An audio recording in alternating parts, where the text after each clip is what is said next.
Fui excluida de todas las reuniones familiares durante los últimos 6 años. Me llamo Elena, tengo 62 años.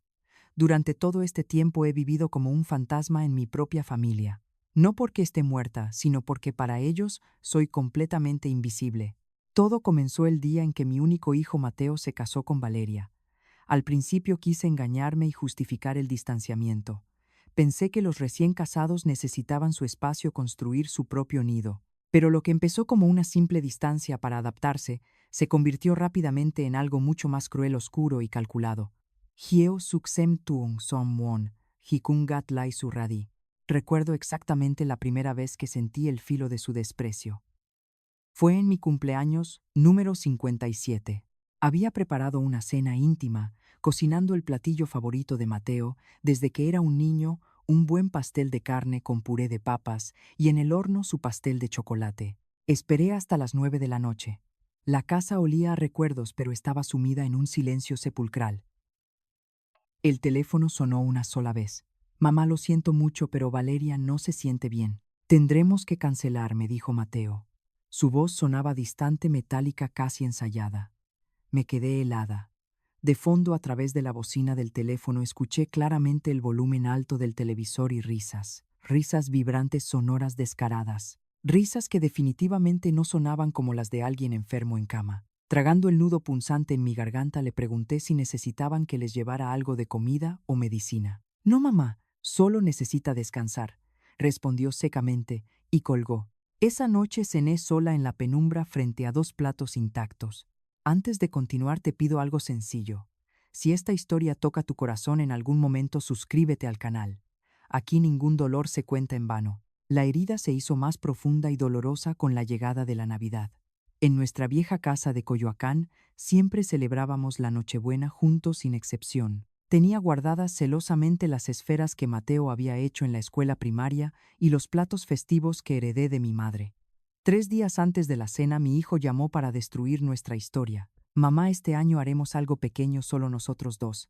Valeria quiere empezar nuestras propias tradiciones familiares. Sentí un golpe físico, como si me hubieran sacado todo el aire de los pulmones con un puño cerrado. Le rogué casi con desesperación que hiciéramos tradiciones nuevas juntos, pero él fue tajante y frío. Es que es complicado. Valeria se siente como una extraña cuando estamos los tres. Una extraña. Yo le había dado las llaves de mi casa, cocinaba lo que a ella le gustaba. Redecoré la habitación de huéspedes para ella, y la trataba como a la hija que nunca tuve. Pasé esa Navidad sentada en el sillón viejo mirando las noticias en la televisión y comiendo una cena congelada que sabía a cartón. Cada familia feliz que aparecía sonriendo en la pantalla era una puñalada directa en mi alma. Pero el verdadero infierno, la daga más afilada que Valeria, clavó en mi espalda y retorció sin piedad, fue cuando nació mi nieto, el pequeño Daniel. Había esperado 9 meses con infinita ilusión, tejiendo cobijas a mano y preparando la vieja cuna de madera que había restaurado, especialmente la misma donde Mateo durmió de niño. El día que Daniel llegó al mundo, yo no estaba en la sala de espera caminando de un lado a otro. Me enteré por Facebook. Vi una foto de Valeria en la cama del hospital sosteniendo a mi nieto recién nacido con Mateo sonriendo estúpidamente a su lado. El texto de la publicación decía: Bienvenido al mundo, Daniel. Tu papá y tu mamá te amamos mucho. Ni una sola mención sobre la abuela ni una llamada para compartir la alegría. Cuando llamé desesperada para ir a conocerlo, Mateo me detuvo con una excusa médica barata sobre proteger el frágil sistema inmunológico del bebé. Las semanas se convirtieron en meses de angustia y silencio.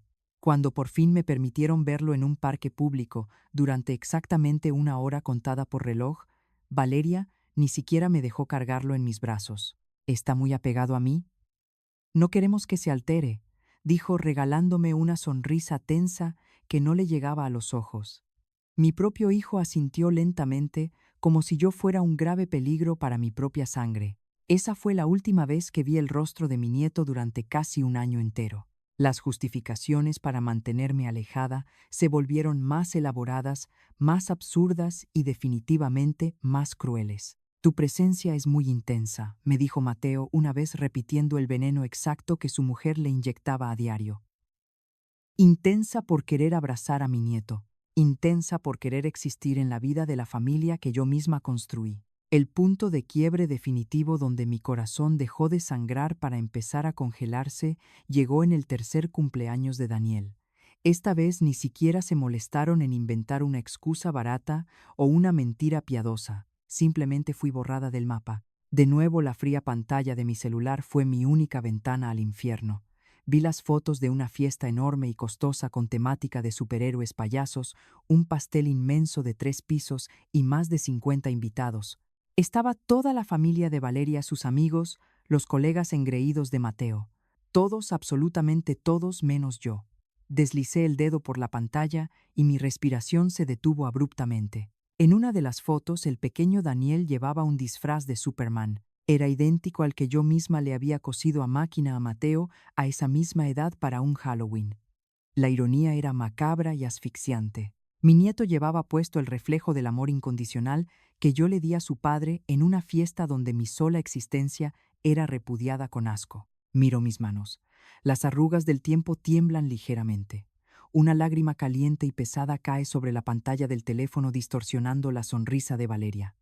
No siento dolor en el pecho, siento un vacío absoluto en el alma. Esa misma noche comprendí algo oscuro y aterrador que me cambió para siempre.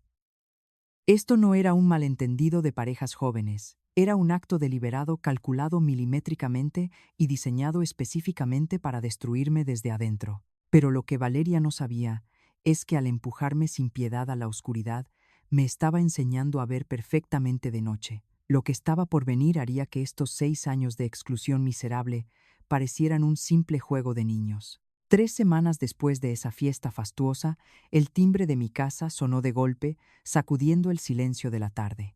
No había recibido ninguna llamada previa, ningún aviso. Al abrir la puerta de madera, el aire frío de la calle me golpeó el rostro. Ahí estaba Mateo parado en mi umbral. Tenía ojeras profundas que le marcaban el rostro, la ropa arrugada y descuidada, y parecía un hombre derrotado que no había pegado el ojo en días. No venía a pedir perdón por su ausencia, venía a arrastrarme a su propio abismo. Abrí la pesada puerta de madera tallada, esa misma que su padre lijó con sus propias manos durante semanas. Ahí estaba Mateo. Entró arrastrando los pies, dejando a su paso una estela de loción cara mezclada con el sudor frío de la desesperación. Le preparé un café de olla con esa canela que antes le iluminaba los ojos cuando era un niño y corría por el patio. Pero cuando se sentó a la mesa de la cocina, ni siquiera me miró. Su mirada estaba clavada en el mueble. Con la uña de su dedo pulgar comenzó a raspar la pintura descascarada de la mesa de roble viejo. Raspar, raspar, raspar. Un sonido seco irritante profundamente despectivo. Estaba despellejando el hogar que lo vio nacer antes siquiera de abrir la boca para destruirlo. «Mamá, estamos en problemas muy graves», murmuró finalmente con esa voz temblorosa de niño asustado que yo conocía tan bien. Por una fracción de segundo mi corazón de madre quiso ceder y abrazarlo. Creí que venía a pedir perdón por 6 años de ausencias. Qué estúpida y ciega fui. Debemos $300,000, mamá. Necesito que vendas esta casa hoy mismo. El aire abandonó mis pulmones de golpe. $300,000. La cifra flotó en la cocina como una sentencia de muerte dictada a sangre fría. Mi casa, mi refugio en Coyoacán, con su patio rebosante de bugambilias y el viejo árbol de limón donde él jugaba a batear los domingos por la tarde reducida a un simple cheque de rescate para sus caprichos enfermizos. ¿Cómo llegaron a deber esa obscenidad de dinero? Mateo le exigí con la voz temblando de una indignación que apenas lograba contener. Empezó a balbucear excusas ensayadas mecánicas, que Valeria invirtió en una boutique de lujo, que intentó abrir un restaurante exclusivo en la colonia Roma con unas amigas, que los negocios fracasaron por la economía. Mentiras. Su voz plana y monótona lo delataba. Siempre fue un pésimo mentiroso. Valeria necesita mantener una imagen profesional impecable, justificó, sin atreverse a mirarme a los ojos, frotándose las manos sudorosas. Mi sangre comenzó a hervir quemándome las venas. Imagen profesional, ¿te refieres a los bolsos de diseñador, al guardarropa de seda y al Mercedes-Benz del año que acaban de comprar mientras se ahogaban en deudas? La vida de Elena cambió en ese instante, sentada en esa misma silla de madera donde tantas veces alimentó a su hijo. ¿Desde qué ciudad de México nos estás acompañando hoy? Escríbelo en los comentarios. Me encantaría saber quién está aquí conmigo, porque sé perfectamente que muchas madres han sentido esta misma puñalada trapera en el comedor de su propia casa, dándolo todo para recibir solo migajas y desprecio. Mateo se puso rojo, el color hirviente de la vergüenza descubierta. «¿No entiendes cómo funcionan los negocios de alto nivel, mamá?», me gritó, poniéndose a la defensiva como un animal acorralado. «¿Y el viaje a Europa del mes pasado, Mateo? Ese que presumieron en Facebook con copas de champaña, mientras yo pasaba mi cumpleaños sola, cenando un pedazo de pan frío? Eso también fue una inversión de negocios estratégicos». Guardó silencio. Un silencio pesado, asqueroso y cobarde. Habían estado viviendo como miembros de la realeza, gastando dinero fantasma en lujos europeos y ropa de marca para satisfacer los inagotables delirios de grandeza de Valeria, y ahora, arrastrándose, venían a cobrarme a mí la factura. La ironía era tan cruel que sentí náuseas físicas. Durante 6 malditos años, fui un fantasma molesto, una presencia intensa a la que no podían invitar al cumpleaños de mi nieto, porque mi ropa sencilla arruinaba la estética de sus fotos. Pero para despojarme de mi patrimonio, para dejarme en la calle en los últimos años de mi vida, para eso sí era su madre amada y la familia debía unirse. «¿Y dónde se supone que voy a vivir si vendo mi única casa?», Mateo le pregunté, bajando el tono de voz hasta convertirlo en un susurro gélido que cortaba el ambiente. Se encogió de hombros, restándole importancia a mi vida entera, rascando de nuevo la pintura de mi mesa. «Puedes rentar un cuartito pequeño por aquí cerca. O tal vez, no sé, podrías quedarte en nuestra casa de huéspedes un tiempo. Claro, tendríamos que consultarlo con Valeria primero para ver si no le incomoda tu presencia». Mis manos se aferraron al borde de la silla de madera hasta que los nudillos se me pusieron blancos y me dolieron los huesos. Consultarlo con Valeria, la misma mujer que me arrebató a mi nieto de los brazos. Me estaban ofreciendo vivir como una perra arrimada, esperando las sobras de su afecto en un rincón oscuro, sujeta a la aprobación diaria de la víbora que me odiaba. No respondí con una firmeza que hizo eco en las paredes. «Esta casa no está en venta. No voy a destruir mi estabilidad financiera para pagar los zapatos de diseñador de tu mujer. Lo que es para ti nadie te lo quita, y esta casa es mía». Su rostro se transformó horriblemente. El niño asustado desapareció en un parpadeo y fue reemplazado por un hombre frío, calculador y vengativo. Se levantó de la silla empujándola con tanta violencia que cayó al piso de azulejos con un estruendo. «Entonces, supongo que tu propio hijo y tu único nieto no te importan en absoluto», siseó entre dientes, usando exactamente el mismo tono manipulador y victimista de Valeria. «El que la hace la paga», pensé, y él estaba a punto de pagar la factura más alta de su vida.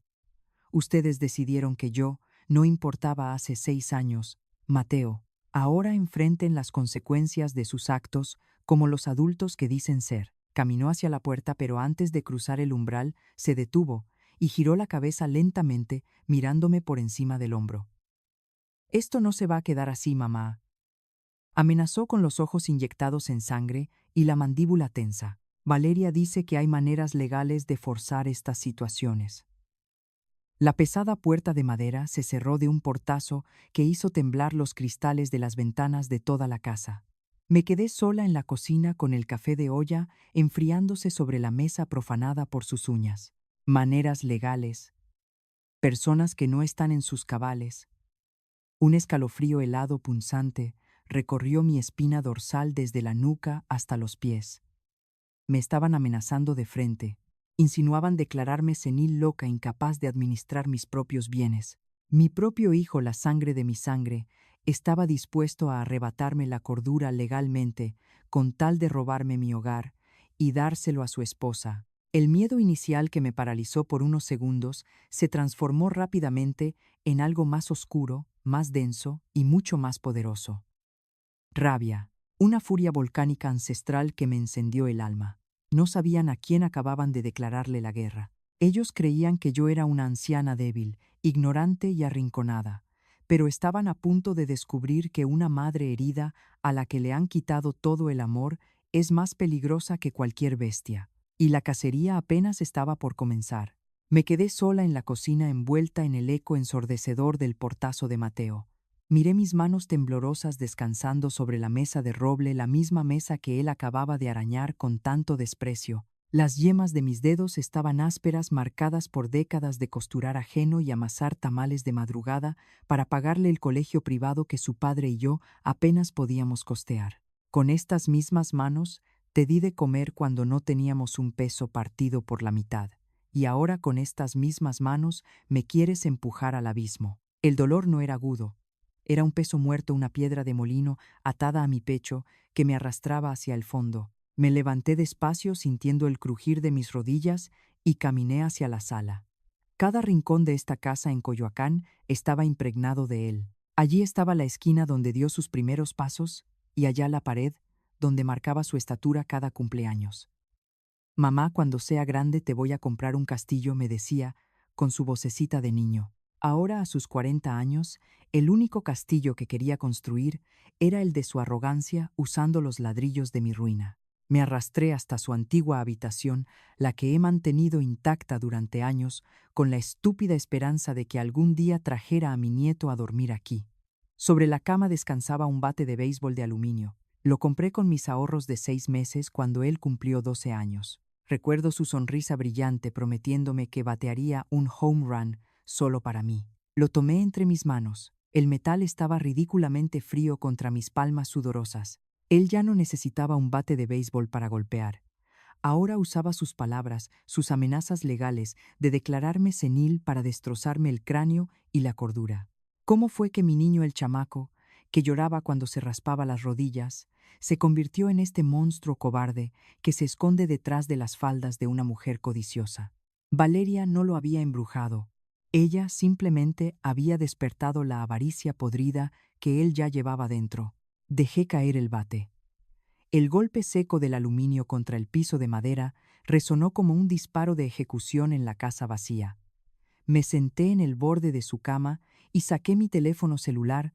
Hacía tiempo que había creado una cuenta falsa en Facebook sin foto y sin nombre real, la única ventana clandestina que me permitía ver el rostro de mi nieto Daniel de vez en cuando. Pero esta noche no busqué la sonrisa inocente del niño. Busqué el perfil público de Valeria. Quería ver de frente al demonio que me estaba robando la paz. Deslicé el dedo por la pantalla iluminada en la oscuridad de la habitación y el corazón se me detuvo en seco. Ahí estaban. Hace exactamente un mes, en las mismas fechas en que supuestamente sus negocios se iban a la quiebra absoluta. Valeria publicaba fotos posando frente a la Torre Eiffel en París. Ella enfundada en un abrigo que costaba más que la pensión entera de mi difunto marido, y Mateo a su lado sosteniendo bolsas de tiendas exclusivas de diseñador con una sonrisa estúpida. No estaban en la ruina por una mala racha económica. No perdieron $300,000 por culpa de la inflación o la mala suerte en inversiones de bienes raíces. Estaban en bancarrota por su asquerosa vanidad. Estaban ahogados en deudas porque Valeria necesitaba proyectar la imagen de una mujer de la alta sociedad de Polanco y mi hijo había financiado ese teatro de cristal reventando sus tarjetas de crédito. Y ahora, cuando el banco tocaba a su puerta para embargarle su vida de mentira, su plan maestro era vender mi casa, dejar a su madre en la calle y usar mi patrimonio como un salvavidas para seguir flotando en su mar de hipocresía. Valeria necesita proyectar una imagen profesional. Resonó la voz de Mateo en mi cabeza como un eco venenoso. Una risa amarga, áspera y sin alegría brotó de mi garganta raspándome las cuerdas vocales. Dios escribe derecho con renglones torcidos, dicen por ahí. Y vaya que los renglones de mi hijo estaban retorcidos hasta la médula. ¿Qué más compraron? Mateo le había preguntado en la cocina horas antes. No importa, mamá, no entiendes de negocios de alto nivel. Su tono de superioridad machista me daba asco. Yo, que administré el gasto de esta casa durante 30 años sin deberle un centavo a nadie, resulta que no entendía de negocios. Recordé de pronto las palabras de mi esposo, que en paz descanse, días antes de morir de aquel infarto fulminante. No le des todo tan fácil al muchacho, Elena, o nunca sabrá lo que cuesta ganarse la vida. Tenía tanta maldita razón. Cosechas lo que siembras. Al darle demasiado amor, al evitarle cualquier sufrimiento, lo había convertido en un parásito, en una presa fácil para una depredadora emocional que lo mastica y me escupe a mí los huesos. Me levanté de la cama de un salto. Ya no había lágrimas. Mis conductos lagrimales se habían secado por completo, reemplazados por un fuego blanco y cegador que me recorría la espina dorsal. Fui al baño y me miré en el espejo bajo la luz cruda del foco. Vi las canas en mi cabello, las arrugas alrededor de mis ojos, la piel cansada de una mujer de 62 años. Pero detrás de esos ojos oscuros ya no estaba la madre abnegada y mártir, dispuesta a sacrificar su último bocado por su hijo. Esa Elena murió hoy en la cocina, asesinada por la palabra senil. Si Valeria creía que podía manipular la ley para declararme interdicta e incapaz mentalmente, estaba a punto de llevarse la sorpresa más brutal y devastadora de su patética existencia. Salí del baño con pasos firmes, fui directamente a la sala y descolgué el teléfono fijo. No iba a llamar a un médico, no iba a llorarle a un psicólogo. Marqué el número del licenciado Arturo Montiel, un viejo zorro de los tribunales y amigo leal de mi difunto esposo. Contestó al tercer timbre. Arturo, soy Elena. Perdón por la hora, dije, y mi voz era pura piedra de obsidiana. Necesito verte mañana a primera hora. Mi hijo y su mujer quieren declararme loca para quitarme la casa, y yo voy a necesitar que me ayudes a destruirlos legalmente antes de que den un paso más. A la mañana siguiente, el sol de Coyoacán iluminó mi cocina como cualquier otro día, pero el aire dentro de mi casa había cambiado. Ya no olía a hogar, olía a campo de batalla. La guerra psicológica que Mateo y Valeria habían orquestado no se hizo esperar. Todo comenzó de forma sutil con el teléfono fijo sonando a las 3 de la madrugada. Cuando levantaba la bocina con el corazón latiéndome en la garganta, solo escuchaba un silencio sepulcral, una respiración estática y luego el tono de desconexión.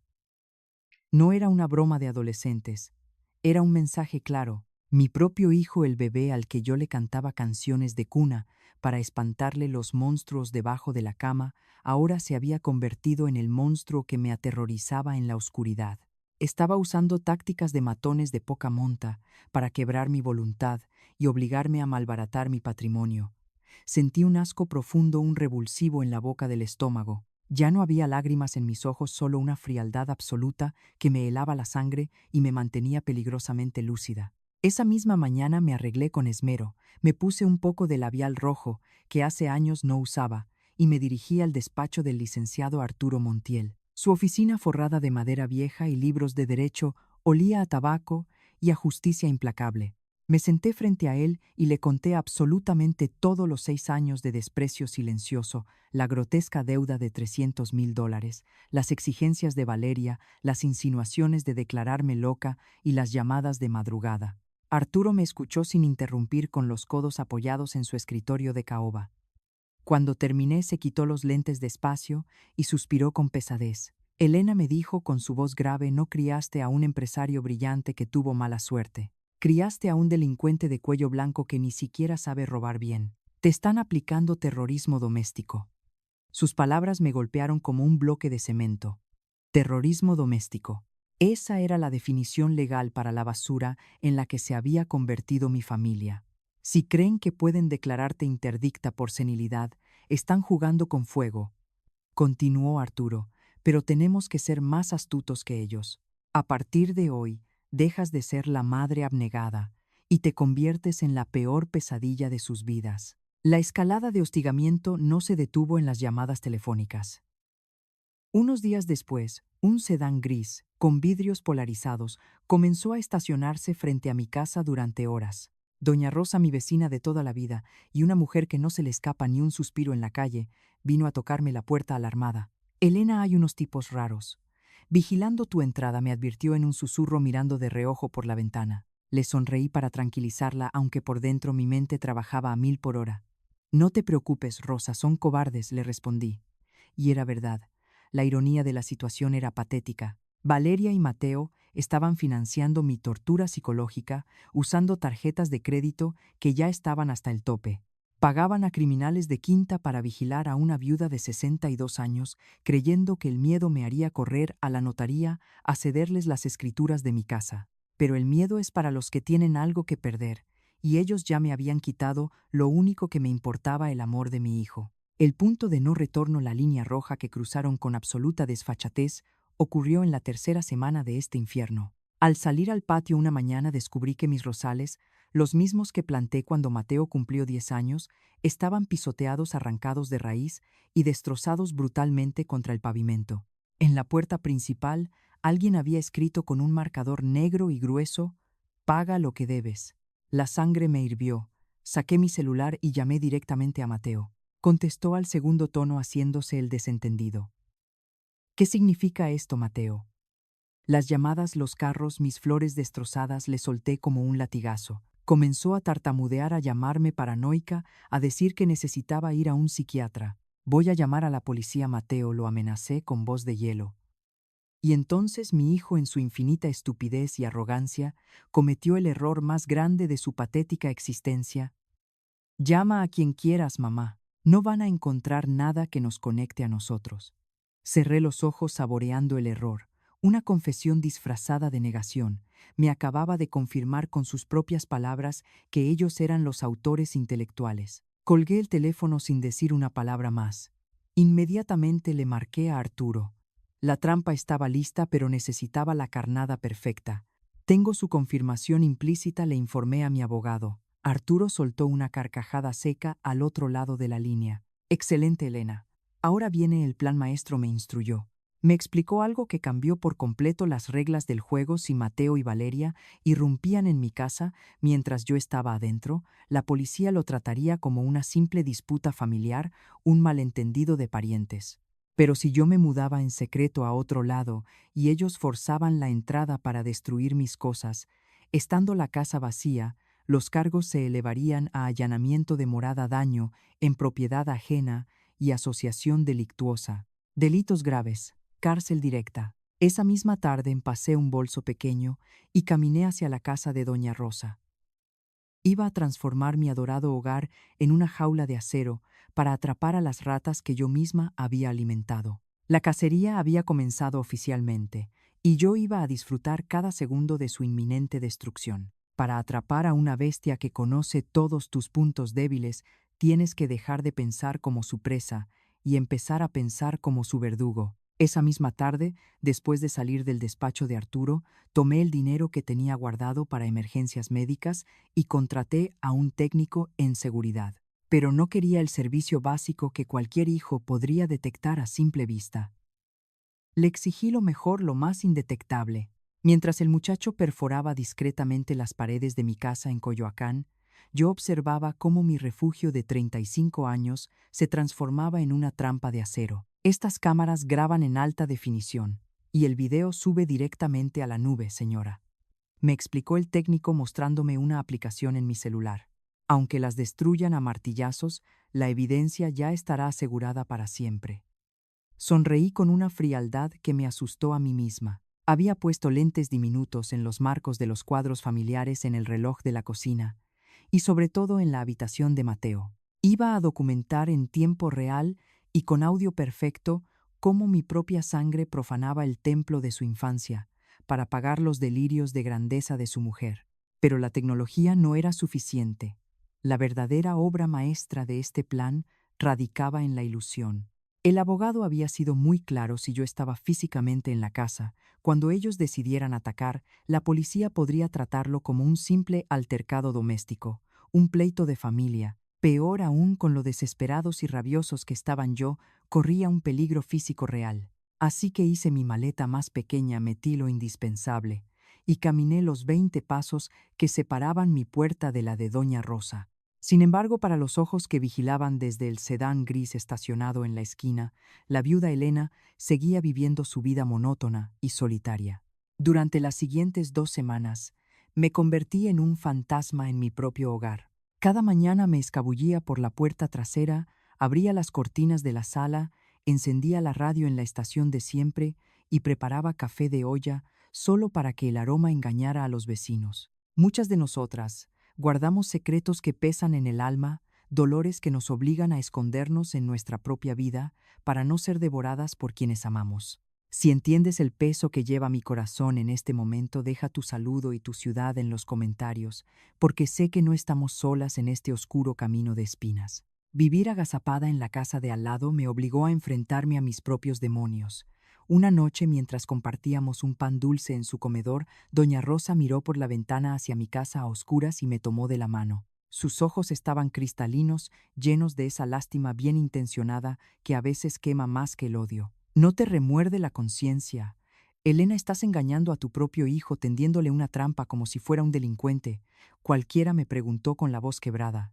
Retiré mi mano lentamente. El dolor de su pregunta era válido, pero mi respuesta era un bloque de hielo puro. Me dolió más pasar 6 años tragándome las lágrimas frente a un plato frío en Navidad. Le respondí sin parpadear. Ese hombre que acecha mi casa no es el niño que yo crié. Es un parásito que decidió que mi paz mental era el precio a pagar por el Mercedes-Benz de Valeria. Ya no me siento mal por nada de lo que tenga que hacer para sobrevivir. Doña Rosa guardó silencio, asintiendo lentamente. Había cruzado el umbral donde la lealtad familiar se convierte en instinto de supervivencia. Los días siguientes fueron una tortura psicológica de desgaste. Curiosamente, las llamadas telefónicas de madrugada cesaron de golpe. El coche gris desapareció de mi calle. El silencio era tan espeso que zumbaba en mis oídos. Mi corazón de madre, ese músculo traicionero y masoquista, empezó a susurrarme mentiras piadosas. Tal vez se habían arrepentido. Tal vez Mateo había recapacitado al mirar una foto vieja y se había dado cuenta de que no podía dejar a su madre en la calle. Pero Arturo me había advertido con su típica crudeza de juzgado: la calma de los cobardes siempre precede al golpe más sucio. No bajes la guardia. Tenía toda la razón. Las personas que gastan dinero ajeno en viajes a París mientras desprecian a su propia sangre no conocen el arrepentimiento, solo conocen la frustración de no conseguir lo que quieren cuando lo quieren. Solo estaban esperando que yo me confiara. La confirmación de que mi instinto no se equivocaba llegó de la manera más brutal y definitiva posible. Era un martes por la noche. Llevaba 3 semanas viviendo este teatro clandestino. Rosa y yo estábamos terminando de cenar cuando la pantalla de mi celular, apoyado sobre la mesa, se iluminó de golpe y vibró con una violencia repentina. Una notificación de la aplicación de seguridad parpadeó en letras rojas. Movimiento detectado en la entrada principal. Se me cortó la respiración. Un sudor frío me empapó la nuca. Con los dedos temblorosos toqué la pantalla y abrí el video en vivo. No era un gato callejero rasguñando la puerta. No era el cartero trasnochado. A través del lente infrarrojo, la imagen era nítida, escalofriante y terminante. Ahí estaban Mateo y Valeria parados en el porche de mi casa, pero no venían a pedir disculpas ni a exigir dinero con gritos. Venían vestidos con sudaderas oscuras con las capuchas puestas sobre la cabeza como vulgares criminales de callejón. Y lo que sostenían en sus manos hizo que el estómago se me revolviera en un espasmo de puro terror y asco. Valeria empuñaba un martillo pesado de acero y Mateo, mi hijo, el niño al que le curaba las rodillas raspadas, aferraba con fuerza un bate de béisbol de aluminio. La cacería silenciosa había terminado. La masacre de mis recuerdos estaba a punto de comenzar frente a mis propios ojos. El aire en la cocina de doña Rosa se volvió de pronto irrespirable. La pantalla de mi celular brillaba en la penumbra, proyectando una pesadilla en alta definición que me robó el aliento. Ahí estaban en mi pórtico, cubiertos por las sombras de unas capuchas baratas, como 2 rateros de vecindad buscando el momento exacto para dar el golpe. Valeria sostenía un martillo de hierro con una naturalidad que daba escalofríos y Mateo. Dios mío, Mateo, apretaba aquel bate de aluminio que yo le había comprado con mis ahorros para su cumpleaños número 12. El mismo bate que besó de niño prometiéndome ser un campeón de las grandes ligas. ¿Qué pasa? Elena, susurró doña Rosa, notando cómo el color abandonaba mi rostro hasta dejarme pálida como la cera. Le mostré la pantalla con las manos temblando de una rabia helada. Están a punto de meterse a mi casa, le dije con la voz convertida en un hilo de vidrio roto. Son mi hijo y mi nuera, y vienen armados como si fueran sicarios a cobrar un ajuste de cuentas.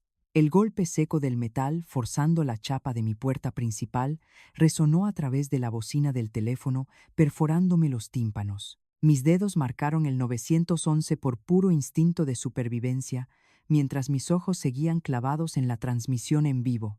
«Emergencias, ¿cuál es su reporte?», contestó una operadora con voz robótica y distante.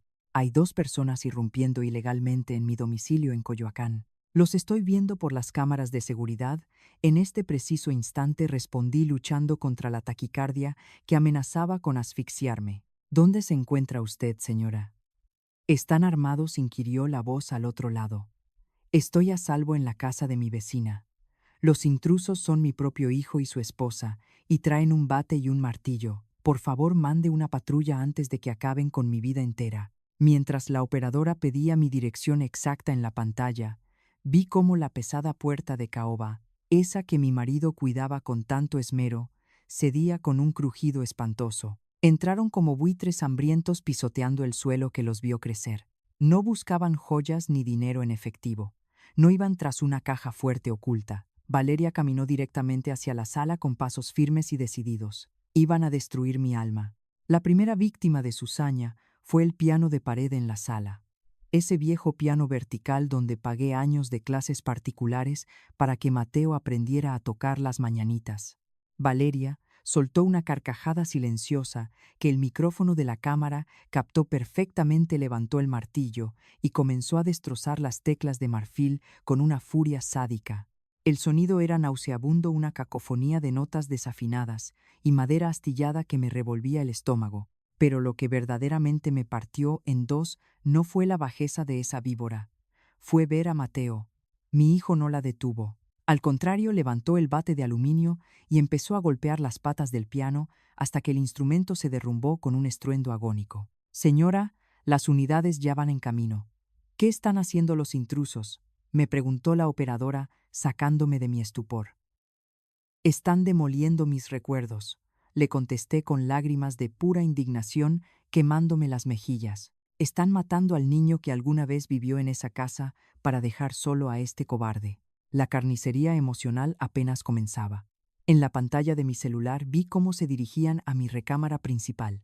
La cámara escondida en el reloj del buró me dio una vista privilegiada de su miseria humana. Valeria abrió de un tirón los cajones de mi cómoda y sacó todas las cajas de fotografías, fotos de la graduación de Mateo, de mi boda con su padre, y lo más doloroso, las pocas fotos impresas que yo había logrado conseguir del pequeño Daniel. Una a una comenzó a romperlas por la mitad y a pisotearlas contra la alfombra como si fueran basura. Miré el rostro de Mateo a través de la lente infrarroja. Esperaba ver un atisbo de culpa, un momento de duda, al ver cómo su mujer hacía pedazos el rostro de su propio hijo solo para lastimarme. Pero no hubo nada. Su rostro era una máscara de apatía enferma. En ese preciso milisegundo, la última gota del amor ciego de madre que aún me quedaba se evaporó para siempre. Entendí con una claridad aterradora que Mateo no era una pobre víctima manipulada por los encantos de una mujer ambiciosa. Era un cómplice voluntario, un perro fiel que mordía la mano, que lo alimentó con tal de ganarse una caricia de su dueña. «Siguen adentro», le informé a la despachadora del 911 con la voz endurecida como el acero templado. «Se acaban de meter al cuarto que era de mi hijo». Doña Rosa me apretaba el hombro temblando, incapaz de apartar la vista de la pantalla. Verlos entrar a esa habitación fue como presenciar una profanación religiosa. Ahí seguían intactos sus trofeos de las ligas infantiles, sus libros favoritos y la lámpara con forma de pelota de béisbol que le regalé a los 10 años. Valeria empezó a tirar todo al suelo con un desprecio asqueroso, pero fue Mateo quien tomó el control absoluto de la demolición. Con el bate empezó a destrozar su propio escritorio, la cama donde yo le curaba las fiebres, los cristales de sus medallas. Estaba borrando su propia historia, con una furia desquiciada, como si castigando a su pasado pudiera justificar el fracaso rotundo de su presente. El sonido del vidrio estallando y la madera rompiéndose llenaba el silencio sepulcral de la cocina de mi vecina. Era el sonido inconfundible de un hombre cavando su propia tumba legal. «Las unidades están a 5 minutos, señora Elena», anunció la operadora. Me sequé las lágrimas con el dorso de la mano y una sonrisa afilada, fría e implacable se dibujó en mi rostro. «Sigan rompiendo», pensé. «Sigan haciendo pedazos sus vidas creyendo que me están quebrando a mí porque el infierno apenas les va a abrir la puerta y no habrá dinero en el mundo que pueda pagar su fianza». La masacre continuó su marcha fúnebre hacia la cocina. A través de la pantalla de mi celular iluminada en la penumbra de la casa de Doña Rosa, vi a la mujer de mi hijo abrir de un tirón el refrigerador. Valeria comenzó a arrojar toda la comida al suelo con un desprecio salvaje, la leche, los huevos, las sobras de los guisados, todo mezclándose en un charco nauseabundo sobre el mosaico. Pero lo que verdaderamente me revolvió el estómago fue ver a Mateo. Con el mismo bate de béisbol que yo le regalé en su niñez, empezó a hacer añicos mi vajilla de porcelana plato por plato. Eran los platos de mi boda la misma vajilla en la que le serví de comer durante 30 largos años. Muerden la mano que los alimentó porque su propia hambre de grandeza los está devorando por dentro, pensé, con una amargura que me quemó la garganta. El sonido de la porcelana reventándose contra la pared resonaba a través de la bocina del teléfono como una sentencia definitiva. Cada plato roto era una tradición familiar triturada, un recuerdo hecho polvo por culpa de un miserable capricho de $300,000. Las patrullas están doblando la esquina, señora Elena. ¿Siguen adentro?, me preguntó la operadora del 911, su voz rompiendo el trance hipnótico en el que me encontraba. Le confirmé que seguían ahí embriagados por su propia sed de destrucción. En el video los vi regresar a la sala pisoteando los restos de mi vida. Jadeaban sudorosos admirando su obra maestra de $50,000 en daños. Entonces la cámara del comedor captó algo que me heló la sangre en las venas. Valeria sostenía una pequeña caja de terciopelo azul. La reconocí al instante. Era el collar de perlas auténticas que mi difunta madre me había heredado en mi lecho de bodas. El único objeto de verdadero valor monetario y sentimental que poseía en el mundo. La muy cínica lo sacó, se lo enredó en el cuello y con una sonrisa torcida que me dio arcada se miró en el espejo del recibidor. Se estaba probando el botín de guerra frente a mis ojos invisibles. La perversidad en su rostro me demostró que esto nunca se trató de pagar sus deudas. Se trataba de humillarme, de pisotear mi dignidad hasta volverme absolutamente nada. Pero la vanidad de mi nuera no tuvo suficiente con la burla. Lentamente se quitó el collar, lo levantó a la altura de su rostro y con un tirón seco y despiadado reventó el hilo. Las perlas cayeron al suelo de madera rebotando como una lluvia de granizo diminuto. Ese sonido hueco y rítmico fue como una ráfaga de balas minúsculas, perforando el último rastro de piedad que me quedaba como madre. Cerré los ojos un segundo tragándome el sollozo para transformarlo en rabia pura, una furia fría y calculadora. Y justo en ese instante el milagro ocurrió. Un aullido agudo y penetrante cortó la noche de Coyoacán, las sirenas. A través de la cámara exterior de la aplicación, vi el reflejo inconfundible de las luces rojas y azules tiñendo los cristales rotos de mi ventana. En la pantalla el rostro de Valeria se descompuso. La sonrisa de arpía se le borró de un plumazo reemplazada por un terror animal y puro. Mateo dejó caer el bate al piso con un ruido sordo. Estaban tan cegados por su arrogancia y su orgía de vandalismo que no escucharon a las patrullas hasta que ya las tenían respirándoles en la nuca. El pánico absoluto en sus miradas era el néctar más dulce que había probado en años. Corrieron hacia la puerta trasera chocando entre ellos como ratas acorraladas en un laberinto en llamas, pero era inútil. Los oficiales ya habían rodeado el perímetro de mi casa. Escuché los gritos tácticos de la policía, retumbando por los diminutos altavoces de mi teléfono, exigiéndoles que tiraran las armas y se tiraran al suelo con las manos en la nuca. Doña Rosa me apretó la mano con tanta fuerza que casi me lastima los nudillos, pero yo no podía apartar la vista de mi celular. Vi a los oficiales irrumpir, someter a Valeria contra la pared y tirarla al piso lleno de comida y vidrios rotos arruinando su ropa de diseñador. Y luego el momento que quemó mis retinas para siempre, vi a Mateo, el hijo que llevé en mis entrañas, esposado por la espalda y escoltado hacia una patrulla como el vil criminal en el que se había convertido. Querían darme una lección de poder, querían aterrorizarme, pero cometieron un error garrafal, una estupidez monumental nacida de su propia soberbia clasista. Nunca se imaginaron que mi casa estaba vacía, jamás sospecharon que la anciana, a la que llamaban intensa y senil, llevaba semanas planeando su ruina desde la comodidad de la casa de al lado, grabando cada segundo de su condena en alta definición. Mientras las grúas y las patrullas iluminaban la calle, marqué el número del licenciado Arturo Montiel con un pulso firme y calculador. Cuando contestó con voz adormilada, le dije que el anzuelo había sido mordido y tragado hasta el fondo de sus gargantas. Teníamos $50,000 en daños materiales, sí, pero a cambio teníamos pruebas irrefutables de allanamiento de morada, daño en propiedad ajena y asociación delictuosa. El viejo abogado soltó una risa ronca y me aseguró que se habían metido solitos a la jaula y que él mismo se encargaría de tirar la llave. Colgué el teléfono y respiré hondo. El aire de la madrugada de la Ciudad de México nunca me había sabido tan limpio, tan lleno de posibilidades. Habían intentado enterrarme viva, humillarme, por ser vieja, por no encajar en sus mentiras de alta sociedad. Pero olvidaron que las raíces de una madre que se ha partido el lomo trabajando toda su vida son mucho más profundas y fuertes que su maldito asfalto de lujos falsos. Mañana, cuando despertaran tras las rejas frías del Ministerio Público, despojados de sus aires de grandeza, iban a comprender finalmente con quién se habían atrevido a jugar. La mañana siguiente a la invasión, me desperté en la pequeña recámara de huéspedes de Doña Rosa, con una calma que me asustó profundamente. Había dormido de un tirón sin pesadillas, sin los sobresaltos ansiosos que me atormentaron durante tanto tiempo.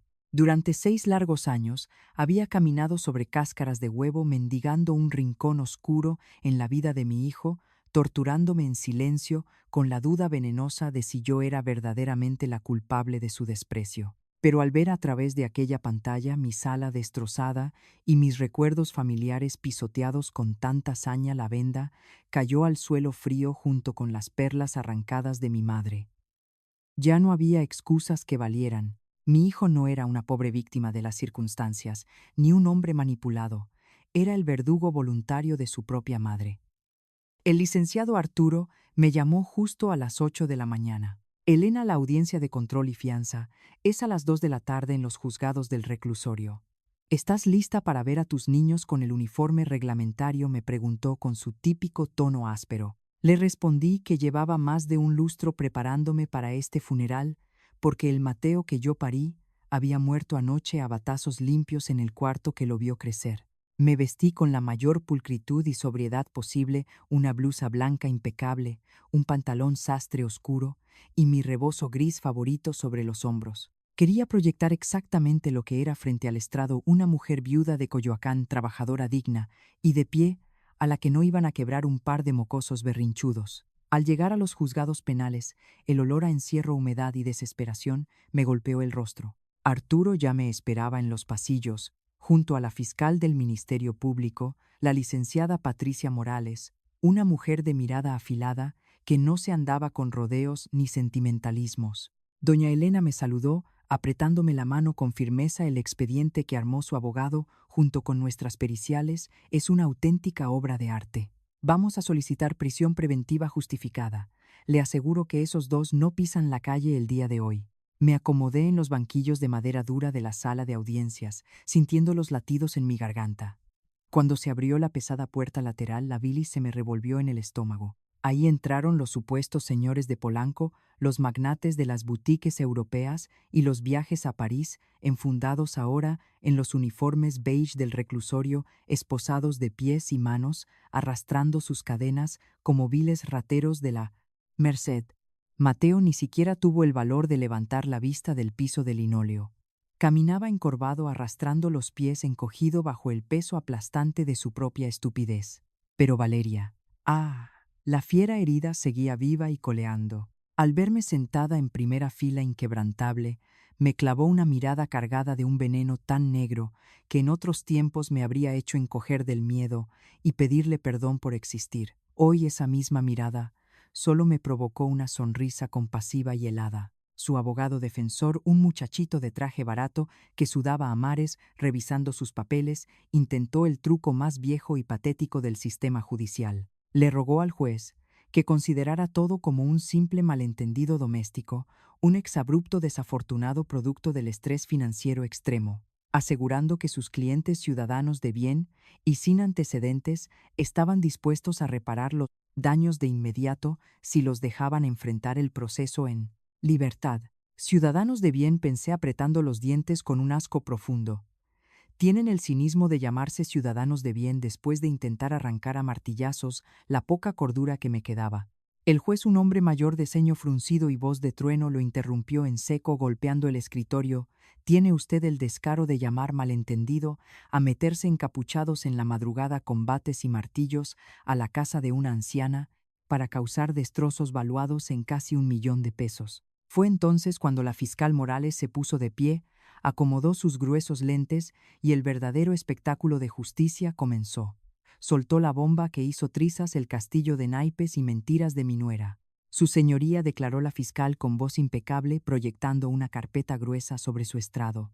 Esto no fue un pleito de sobremesa que se salió de control.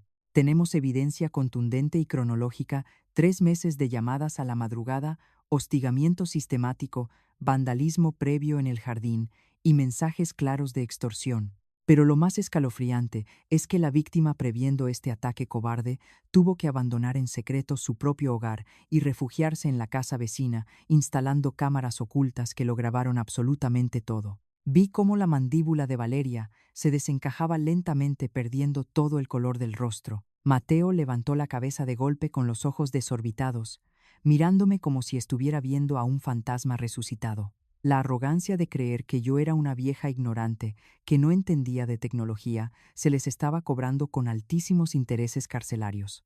La fiscal remató su argumento con una frialdad quirúrgica. Los videos en alta definición muestran una crueldad específica, calculada, única y exclusivamente para destruir psicológicamente a la madre del imputado. No merecen el beneficio de la fianza. Representan un peligro inminente, sádico y letal para la sociedad y para la víctima. El juez asintió lentamente, tomó su mazo de madera, y cada golpe que dio en la mesa fue un clavo definitivo en el ataúd de sus caprichos enfermizos. Solicitud de fianza denegada. Los imputados permanecerán en prisión preventiva oficiosa mientras dure el proceso penal por los delitos de allanamiento, daño en propiedad ajena y asociación delictuosa. Sentenció sin que le temblara un solo músculo. Mateo se derrumbó físicamente sobre la mesa de la defensa, soltando un llanto ahogado, un gemido patético de animal acorralado, que confieso alguna vez fue mi debilidad. Valeria, perdiendo cualquier rastro del glamour fingido que tanto le costó armar a costa de mi dinero, empezó a gritar insultos histéricos, pataleando y maldiciendo, mientras las mujeres custodias la agarraban fuertemente de los brazos para arrastrarla de vuelta a los separos. «Eres una maldita bruja, Elena», me gritó escupiendo rabia mientras desaparecía por el pasillo oscuro. Salí del juzgado del brazo de Arturo, respirando el aire espeso y contaminado de la capital como si fuera la brisa más fresca de la playa. Por primera vez en más de 6 años no había un nudo apretándome el estómago. No sentía culpa, no sentía compasión ni lástima. Comprendí en ese instante que cuando la sangre de tu sangre se convierte en un parásito que chupa tu dignidad, amputar, esa parte podrida no es un crimen ni un pecado, es un acto absoluto de supervivencia. Y yo, a mis 62 años, acababa de renacer de las cenizas de mi propio hogar. El juicio penal no fue el circo mediático que las telenovelas nos han enseñado a esperar. Fue un matadero clínico frío y desprovisto de cualquier piedad. El abogado de oficio que le asignaron a Mateo sudaba la gota gorda, barajando sus papeles sobre la mesa de la defensa, intentando construir un castillo de arena en medio de un huracán categoría 5. Su estrategia, si es que se le podía llamar así, era apelar a la lástima más barata. Durante su argumento inicial, tuvo el descaro monumental de pintar a mi hijo y a Valeria como unas pobres almas descarriadas, víctimas de un estrés financiero extremo y de decisiones impulsivas bajo presión. Una risa amarga y silenciosa me rasparía la garganta si no estuviera tan concentrada en mantener mi postura de hierro. ¡Qué ironía tan asquerosamente clasista y cobarde! Estrés financiero por pasear en las calles de París y comprar bolsos de diseñador mientras yo tragaba las sobras en mi cocina para no gastar de más. El descaro de esos dos delincuentes no conocía límites, pero estaban a punto de toparse con un muro de concreto armado. Cuando la fiscal Patricia Morales me llamó al estrado para rendir mi testimonio, mis piernas no temblaron. Caminé con la frente en alto, sintiendo el peso de todas las madres mexicanas que alguna vez han sido pisoteadas por los hijos a los que les dieron la vida. La fiscal me guió magistralmente a través de los 6 años de tortura psicológica, las amenazas y el hostigamiento sistemático. Fue entonces cuando el abogadillo de la defensa intentó la jugada más sucia, vil y machista del manual. Se acercó a mí, bajó la voz fingiendo empatía y me preguntó si como madre no sentía la obligación moral de rescatar a mi hijo en tiempos de crisis financiera en lugar de hundirlo en la cárcel por unos cuantos muebles rotos. Lo miré con el mismo hielo que usaba para congelar mis lágrimas en Navidad. Mi única responsabilidad como madre era criar a un hombre decente con valores y respeto por el prójimo. Le contesté clavando mi mirada directamente en los ojos llorosos de Mateo. Y al ver casi 1 millón de pesos en destrozos, me queda clarísimo que fracasé rotundamente. Pero mi fracaso maternal no le da a él ningún derecho de convertirse en un terrorista doméstico. El silencio en la sala fue absoluto, espeso como la niebla. El abogado tragó saliva y regresó a su silla con la cola entre las patas. Pero el clímax, el verdadero tiro de gracia, llegó durante el segundo día del juicio, cuando los técnicos proyectaron el video de la invasión en las pantallas gigantes de la corte. Ver de nuevo a mi propia sangre destrozando su pasado a batazos me revolvió las entrañas, pero me mantuve erguida. Varios miembros del jurado se taparon la boca al escuchar el sonido del aluminio aplastando la madera de mi viejo piano. Sin embargo, el golpe maestro, el instante en que la suerte de Valeria quedó sellada para siempre, fue cuando la pantalla mostró el momento exacto en que sacó el collar de perlas de mi difunta madre. Se lo probó frente al espejo del recibidor, sonrió con una perversidad sádica y luego lo reventó contra el piso de un tirón. Hasta el juez, un hombre curtido por décadas de crímenes atroces, hizo una mueca de evidente asco. Esa no era la acción de una persona desesperada por pagar deudas. Era la maldad pura, destilada y embotellada en una mujercita que se creía dueña del mundo. El jurado no necesitó perder el tiempo. Deliberaron menos de 2 horas. La presidenta del jurado se puso de pie, y las palabras cayeron como bloques de plomo sobre la mesa de la defensa. Culpable de allanamiento, culpable de daño en propiedad ajena, culpable de asociación delictuosa, 6 cargos para el niño de mis ojos, 7 cargos para la víbora de su mujer. 2 semanas después, el juez dictó una sentencia que no le tembló en los labios: 5 años de prisión para Mateo, con posibilidad de libertad condicional a los 3 años, si demostraba buena conducta, y 8 largos años secos y sin privilegios. Para Valeria, por ser la autora intelectual y principal, instigadora. Mateo se soltó a llorar a moco tendido, un llanto lastimero que retumbó en las paredes del juzgado. Valeria, por el contrario, se quedó tiesa, pálida como un cadáver en la plancha del forense, entendiendo por fin que su apellido inventado y su arrogancia de zona exclusiva no servían de nada en las frías celdas del reclusorio. Creí que la pesadilla se había extinguido al escuchar el golpe del mallete del juez, pero el veneno de la familia extendida siempre encuentra una grieta por donde colarse para joderte la existencia. Esa misma noche, ya refugiada en el comedor de Doña Rosa, mi celular vibró con un número desconocido. Era mi hermana Carmen. Llevaba años haciéndose de la vista gorda sin dignarse a llamarme ni en el Día de las Madres, pero ahora su voz sonaba cargada de ese reproche hipócrita y lastimero tan típico de las tías persignadas. «Elena, ¿cómo pudiste hacerle esto a tu propia sangre?». Mateo me llamó llorando desde el penal. «Dice que todo fue un maldito malentendido familiar y que te volviste loca». Sentí que la sangre me hervía a borbotones, encendiendo cada nervio de mi cuerpo. La furia contenida de toda una vida, aguantando juicios ajenos, se desató en mi garganta como un látigo. «Te contó tu querido sobrino que él y su mujercita irrumpieron encapuchados en mi casa para destruir todos mis recuerdos a batazos». Le solté sin dejarla respirar ni un segundo. El silencio al otro lado de la línea fue abismal, casi físico. No voy a permitir que nadie lleve o no mi misma sangre me haga sentir culpable por defenderme de un par de criminales. De quinta sentencié apretando el teléfono hasta que me dolieron los nudillos. «Si tanta lástima te da el pobrecito de Mateo, Carmen, ve tú a pagarle las cuentas del abogado, llévale sus cobijas al reclusorio y ofrécele tu casa para que te la destruya cuando salga». Colgué el teléfono de tajo y bloqueé su número sin el menor titubeo. Por primera vez, en mis 62 años de vida, el peso aplastante de la culpa materna, esa cadena invisible, machista y asfixiante que nos enseñan a cargar desde que somos niñas, se hizo polvo entre mis dedos. Era libre.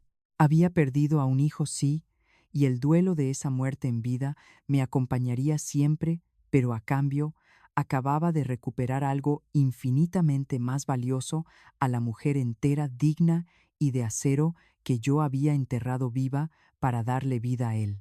Regresé a mi casa en Coyoacán una semana después de que el juez dictara la sentencia condenatoria que mandó a mi hijo y a su mujer a la cárcel. El seguro había cubierto la mayor parte de los $50,000 en destrozos y contraté a unos albañiles para restaurar los muros y los pisos que mi propia sangre había profanado.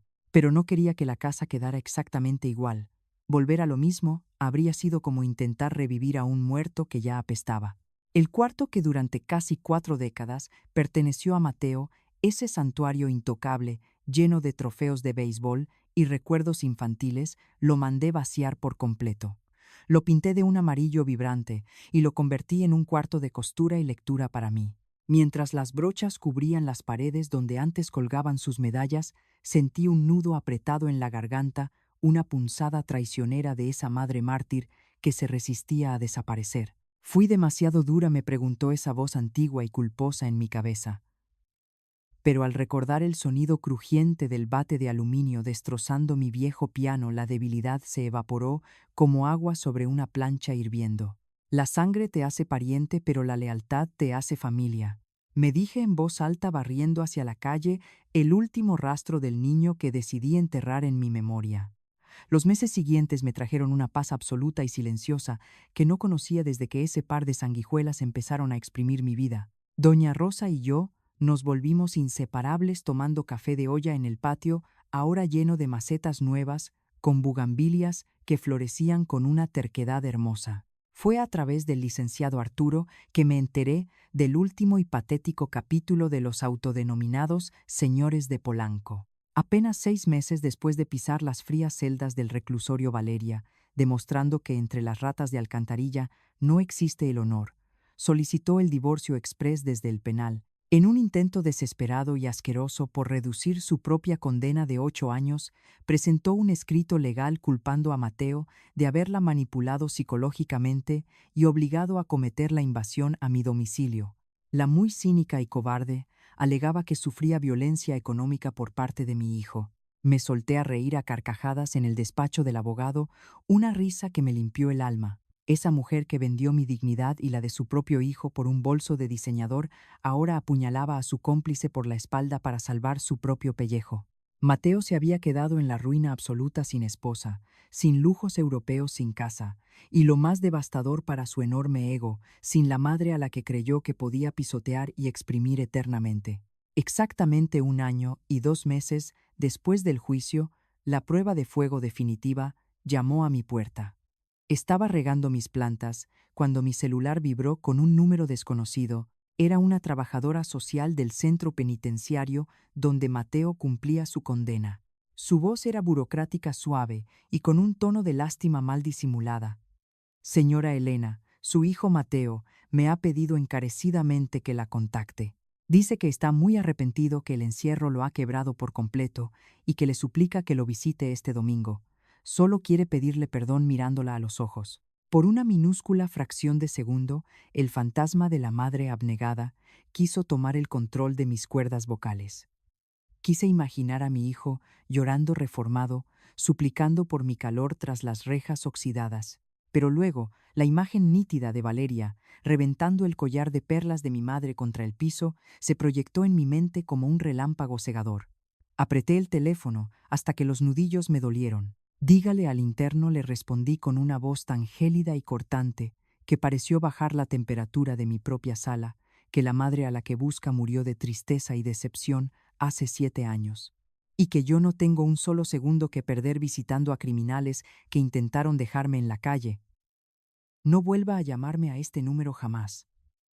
Colgué y bloqueé el contacto del penal al instante. Mi paz mental no era negociable ni siquiera por las lágrimas de cocodrilo de mi propia sangre. Esa tarde me sentí más ligera que nunca, como si me hubieran quitado 100 kilos de plomo de la espalda. Entendí que perdonar no significa permitir que el verdugo regrese a tu mesa a afilar su cuchillo mientras te sonríe. Para darle un sentido a todo este infierno que había atravesado, comencé a asistir como voluntaria a un centro comunitario en Coyoacán, reuniéndome con otras personas de la tercera edad que sufrían violencia familiar y económica. Escuché historias en aquellos círculos que me helaban la sangre, mujeres a las que sus nueras dejaban sin comer para castigarlas, abuelos a los que sus propios nietos les robaban la pensión a base de gritos y empujones. En esas pláticas de café amargo y lágrimas compartidas, me atreví a contarles mi historia completa. Les hablé de las cámaras ocultas de la demanda del juicio y de la dolorosa pero estrictamente necesaria amputación emocional que tuve que realizar para sobrevivir. El amor de una madre es un pozo infinito, compañeras, pero nuestra dignidad no puede ser el tapete donde nuestros hijos se limpien los zapatos llenos de lodo, les dije una tarde. Ver cómo mis palabras encendían una chispa de valentía y rebelión en los ojos cansados de aquellas mujeres fue la verdadera y más grande victoria de toda esta pesadilla. Hoy, mientras me siento en el sillón del patio a ver cómo el atardecer tiñe de naranja y violeta el cielo inmenso de la ciudad, respiro hondo y agradezco por cada una de las cicatrices que me enseñaron a defenderme con las uñas y los dientes. Ya no soy la sombra gris que mendigaba una invitación de lástima al cumpleaños de su único nieto. Soy Elena, la dueña absoluta de mi vida, de mis decisiones, de mi casa y de mi tranquilidad inquebrantable. El camino de Elena termina aquí, pero la lección de vida permanece viva para todas nosotras. ¿Qué aprendiste hoy al escuchar esta historia tan dura pero tan real? Deja tu sabiduría y tus reflexiones aquí abajo en los comentarios para que otras mujeres puedan leerla, sentirse acompañadas y encontrar el valor que tanto necesitan para mente alzar la voz. El atardecer siempre trae paz, después de la tormenta más violenta. Y me encantaría saber cómo está tu corazón ahora, después de acompañarme con tanta empatía hasta el final. La historia y los personajes presentados anteriormente son una obra de ficción, creada exclusivamente con fines de entretenimiento y reflexión. Cualquier parecido con personas reales vivas o muertas o con eventos específicos es pura coincidencia. Sin embargo, los temas abordados en este relato, tales como el abuso psicológico, la violencia económica, la extorsión familiar y el maltrato hacia las personas de la tercera edad, son problemas reales y profundamente graves en nuestra sociedad. Ninguna forma de violencia o abuso debe ser normalizada, tolerada o silenciada, independientemente de los lazos de sangre que existan con el agresor. Si tú o alguien que conoces se encuentra en una situación de riesgo, vulnerabilidad, abuso o manipulación por parte de algún familiar o conocido, no estás sola. Por favor, busca ayuda profesional de manera inmediata. Acércate a las autoridades de tu localidad, a instituciones gubernamentales de protección ciudadana, a organizaciones de apoyo social, o confía en personas de tu círculo cercano que puedan brindarte respaldo y orientación segura. Romper el silencio es el primer paso para recuperar tu vida y tu seguridad. No tienes que enfrentar esto en soledad.